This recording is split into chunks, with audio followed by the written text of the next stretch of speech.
Good evening, welcome one and all.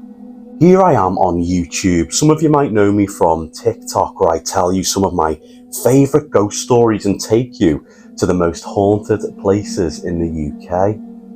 But here on YouTube, I want to create longer videos in which I tell you some of my favourite ghost stories, and together we can relax and hear a good, chilling tale.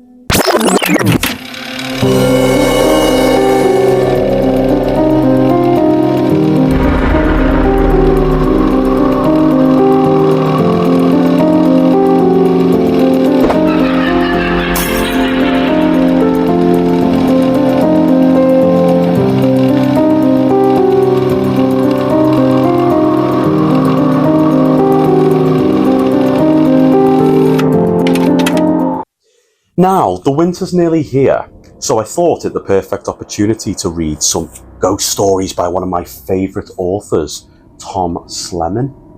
Now, he writes the Haunted Liverpool book, so the following stories that are set around the Christmas time will be based in Liverpool, but they're all quite chilling, and I might do a couple of videos of telling you a few different stories. But today, I'll pick you out two of my favourites, and let's see how we get on. So, a little bit of context. Well, I'm in my new house at the moment. I've been here almost 3 months now. A lot of my old antiques have arrived, and some that may be attributable to previous hauntings in my own home. So, let's hope as we're sitting by the fireside today reading some ghost stories that nothing stirs up, eh? That being said, lay back, get yourself a nice blanket, a hot brew, and let's get down to the spookiness. I'm going to read this in one sweep. I want it to feel as if you really sat with me here by the fire this afternoon. So, if I mess up on a word or get stuck, I'm just going to leave it in and keep going, to feel like you really are sat here with me. Okay. Our first tale is called The St. Luke's Abduction. Now, it's probably one of the most infamous ghost stories to come out of Liverpool. It's still talked about often to this day, despite the fact it happened around Christmas time. It makes it around the people of Liverpool the entire year. So let's flick to page 55 and I'll tell you this ghostly story.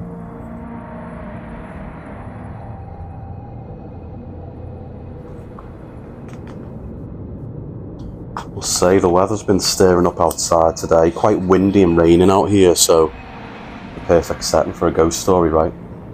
Okay. The following weird incident took place in Liverpool in the early 1990s, and it has never been satisfactorily explained. It all started one foggy December evening in 1991.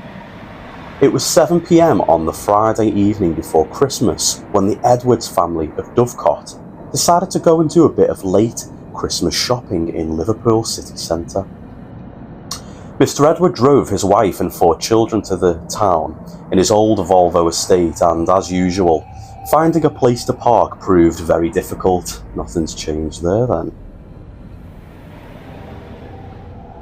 Mr. Edwards drove around searching desperately for a parking space, and his 3 sons and daughter gazed out excitedly at the spectacular Christmas lights and decorations lining the streets. The youngest of the Edwards children was Abby, who was only 6 years old. She loved Christmas, and for days she had been pestering her mum and dad to take her to go and see the big tree covered in Christmas lights in Church Street. As Abby's dad was grumbling about finding a place to park the Volvo, his mum suddenly pointed to a secluded side street called Bold Place, which runs from Berry Street past the back of St. Luke's Church up to Roscoe Street. St. Luke's Church, for anybody who doesn't know, isn't familiar with the area, is often referred to as the bombed out church, simply because it was hit during the World War II Blitz. There's no roof left on it, it's just a shell, but you can get inside and it's rather fascinating to see. Anyway, Mr. Edwards sighed with relief and turned left into the poorly lit cobbled road, which lay on a bit of an incline. As soon as the car was parked, the 4 children eagerly jumped out of the vehicle and started pestering their parents about what they were getting for Christmas. Meanwhile, an icy fog rolled down the street. After checking the doors of the car were locked, the 2 adults had a quick discussion about where they were going to go first. He wanted to go to a shop in Bold Street to buy his father a cardigan, but she insisted on going to Dixon's on Church Street first to buy a CD player for her sister. The children then started arguing too. Naturally, their first priority was going to visit the various toy stores. Their father's temper finally snapped. "All right, that's enough. Will you all just shut up?" The whole family immediately responded to the stress in his voice and quietened down, ready to set off. Suddenly, Mr. Edwards noticed something, and his heart skipped a beat. With a look of dread, he glanced about frantically about Bull Place and yelled, "Where's Abby?" Oh dear. Everyone joined in the search for the lost child, anxiously looking through the streets and the windows of the car, but finding no one there. "Where on earth's she gone?" her mother pleaded with a trembling voice. The 3 boys looked around desperately, but the street was totally empty. At this point, they all heard a faint voice screaming out in the distance. "Daddy!" The voice sounded like Abby's, and it came from the top of Bold Place, towards Roscoe Street. The family rushed up on the cobbled road, with the father leading the way. "Abby, where are you?" he called. The gates at the back of St. Luke's were open, and he summarised that his daughter must have wandered into the precincts of the old church. He hurried into the grounds, followed closely by his wife and their sons, and once again they all heard Abby cry out for her father, but the little girl was nowhere to be seen. And the fog was now getting thicker and thicker by the minute. Mr. Edwards was reluctant to alarm his wife and children, but he secretly wondered if some perverted lunatic had grabbed his daughter and taken her into the ruins of the old church. He handed his wife the car keys and asked her to go and bring the torch from their vehicle. When she returned, he climbed up onto the ledge of the church window and shone the flashlight into the deserted ruins. The interior was deserted, with nothing but rubble scattered about. He knew that this church of St. Luke's had been gutted during a bomb in World War II, as an attack in the Blitz. Only the shell of the building had survived, and the church had been deliberately left that way as a reminder of the war. And yet it sounded as if Abby's voice was coming from inside the church ruins. As Mrs. Edwards helped her husband down from the window, she put her fingers to her lips. "Listen," she whispered. The faint, eerie sound of church organ music was just audible and seemed to be emanating from inside the church. "Sound can play funny tricks at night," replied her husband dismissively. "Come on, let's go and get the police." When his wife began to cry, he tried to reassure her. "It'll be all right, we'll find her, love. She can't have gone that far."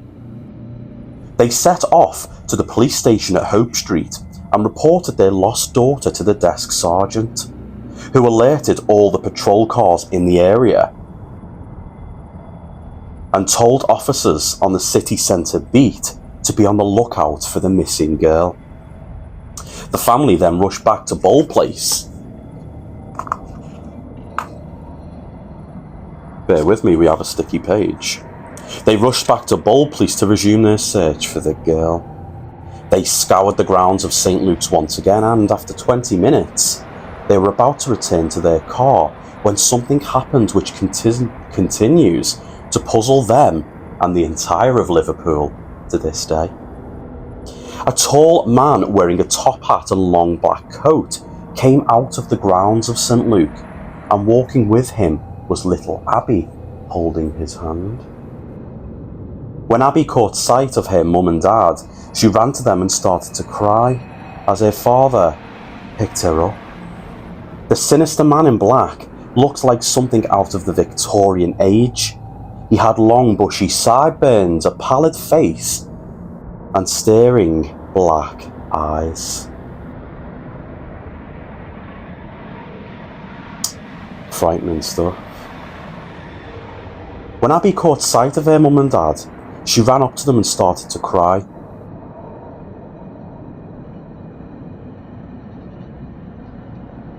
He stood like a statue outside the gates of the church, and in a creepy low voice, the outdated-looking stranger addressed them. "Please accept my sincere apologies for the distress caused." He then turned and walked silently back towards the rear of the church ruins. Mrs. Edward grabbed Abby from her husband. "Are you all right? Where have you been?" she asked frantically. "I'm fine, Mummy." Mr. Edwards was furious and shouted after the man, "Oi! Who are you? What's your game, eh?" Then a police patrol car came tearing down the road, and he told the officers about the stranger who had returned his daughter. 3 of them bolted from the car and rushed to the ruins of the church, wielding their batons. But the police found no one. The grounds were completely empty. Reinforcements turned up, and the grounds were searched repeatedly with powerful torches, but the place was deserted. However, several police officers also heard the faint strains of a church organ being played somewhere in the fog, but they were unable to determine where this strange music was exactly coming from.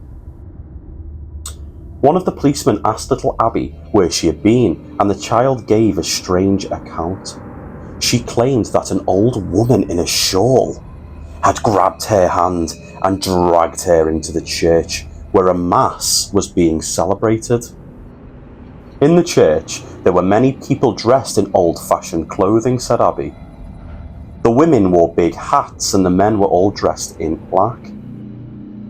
Abby had screamed for her father, but the old woman had put her hand over her mouth to silence her. Sometime later, a tall man entered the church and pulled Abby from the woman's clutches. He had been the man who had delivered Abby back to her parents. The intrigued policeman continued to interrogate the child, and he asked if the man had spoken to her about the strange incident. Abby shook her head, then added that he had said that he had been long time dead. Everyone went quiet, and when they heard the child's strange reply, they sent a shudder down each of their backs. Since the disturbing incident, the Edwards family refused to go anywhere near St. Luke's Church to this day, especially during the Christmas period.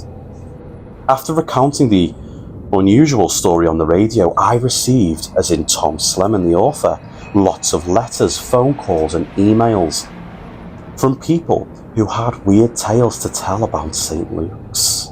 A man who worked in Rapid Hardware on Renshaw Street told me how he had been driving to work one early morning when he saw St. Luke's lit up from the inside by quaint-looking chandeliers.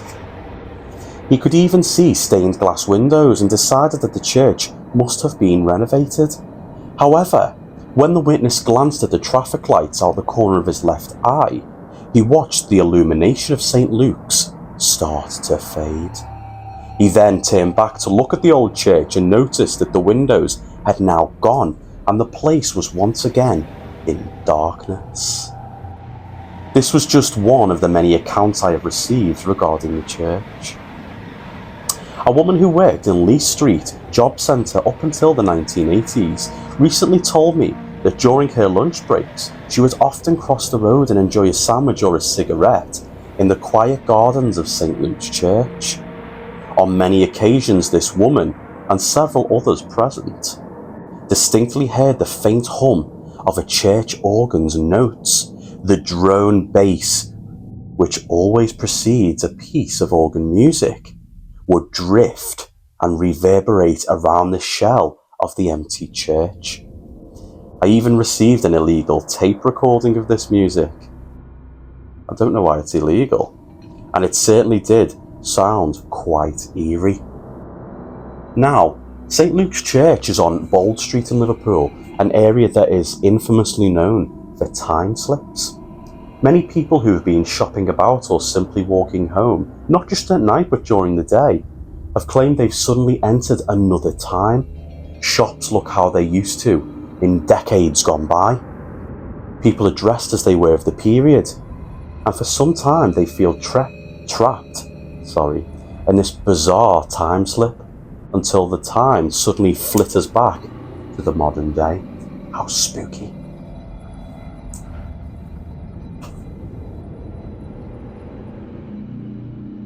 Now, hopefully that ghostly Christmas story wasn't too chilling for you all. It's one of my favourites and I love reading it again and again around Christmas time.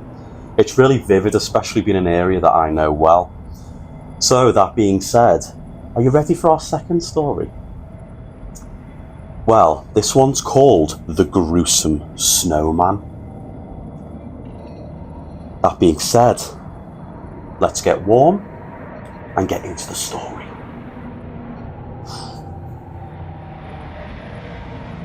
On the 21st of December 1857, Joan Ringer, a farmer's daughter, plodded through the deep snow, collecting firewood near Scarth Hill in Ormskirk.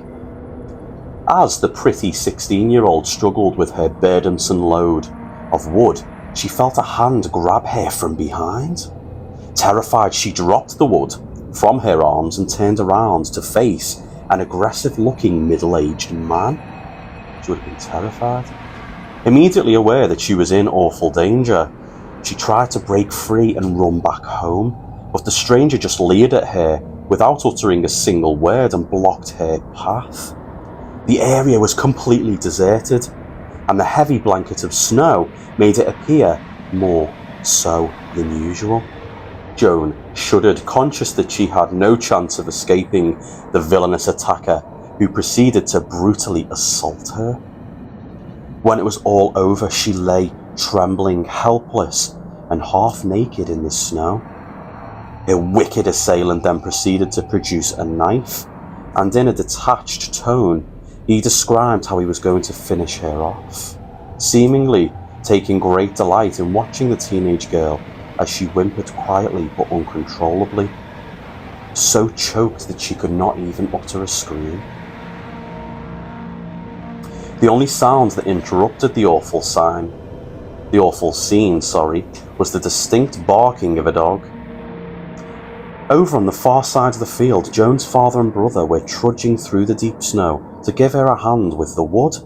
Suspicious of the male figure they could see on their land and unable to see Joan, who was still humbled up in the snow, they tried to increase their pace, but were impeded by the thick snow, which was piled high in deep drifts. However, the attacker spotted them coming and turned to Joan with a snarl. "I'll be back for you," he hissed savagely through gritted teeth, his face purple with thwarted rage. He then turned and fled into the nearby woodland. Joan's father and brother saw him vanish and quickened their pace still further, falling over themselves in the snow as they struggled to reach the spot in question. When they finally come upon the pathetic half-naked figure of Joan, they were devastated. They quickly picked her up and, covering her, they gently helped her back to the farmhouse. The farmer was enraged by what had happened to his daughter and tried to trace the tracks of the villain into the snow. However, his attempts were futile. As the snow had begun to melt in the middle of the forest where it had drifted off the branches in the wintry sunshine, the tracks gradually faded away. That Christmas day, a raging 2-day blizzard finally ended, leaving a fresh coating of snow over the fields around the farm. Joan, her brother, and a cousin from Orton wandered across the virginal snow, revelling in the beauty of the magical landscape.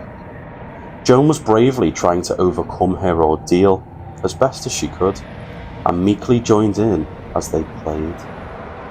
Throwing snowballs at each other and sledging down the hill, she did forget for some time. Presently, they decided to build a snowman. They plodded their way across the snow-blanketed field littered with old tools from the farm, whose forms had been obliterated by the snow drifts and settled on a suitable spot. The three of them were soon engrossed in their task, when, all of a sudden, Joan looked up and spotted a large snowman that somebody had already made in a nearby field. The three teenagers dropped what they were doing and charged towards it.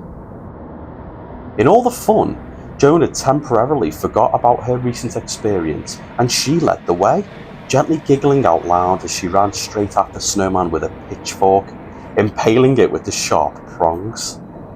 She was surprised when the pitchfork jarred awkwardly as it hit the snowman's body. It didn't feel like compacted snow. The so-called snowman toppled over, and red stains began to seep slowly through its snowy body. It was not a snowman at all. Ooh. How spooky. It was a corpse, whose outline, like everything else in this frozen landscape, had been enlarged and softened by the recent snow. Joan screamed and almost fainted at the horrific reality. Her brother and cousin tried to reassure her as they leant over the snowy figure to take a closer peek. It certainly seemed to be the body of a man under the coating of ice and snow. The three were overcome with terror, naturally, and ran home as fast as they could.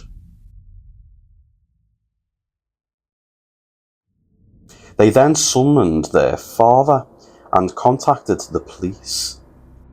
Joan's father was still reeling from the attack on his daughter only a few days earlier and anxiously followed the three youngsters into the snow-covered field. When he reached the frozen corpse, he wiped the snow from its face. Joan looked on and was horror-stricken to find that it was the face of the man who had attacked her near Scarf Hill. The villain even had the knife on him with which he had threatened Joan, tucked away in a special leather sheath on his belt. Subsequently, the body was identified as a Mr. George Eves by his younger brother William. William Eves informed the police that the last time he had seen his brother alive had been on Christmas Eve, when he had left their cottage in a drunken state, declaring in a slurred voice that he had unfinished business to attend to. Oh, how ghastly. It seems that George Eves had probably been going out to fulfill his purpose of his promise to finishing off Joan. But in the freak sub-zero blizzard, he had been literally frozen in his tracks and had died from exposure as a result. After this grisly Christmas, Joan Ringer had always shuddered whenever she seen a snowman. And the family that occupied the farm after the Ringer family apparently used to see the figure of a frozen snowman appear on their fields near Christmas, but when approached, it would vanish. Well, thank you for listening to those haunting tales. I hope as you're getting warm on these cold winter nights, you'll enjoy these stories in bed, by the fireside, or with friends and family this festive period. That being said, keep an eye out for my haunting tales. There's plenty more to come. Much love, the Jack-O-Lantern.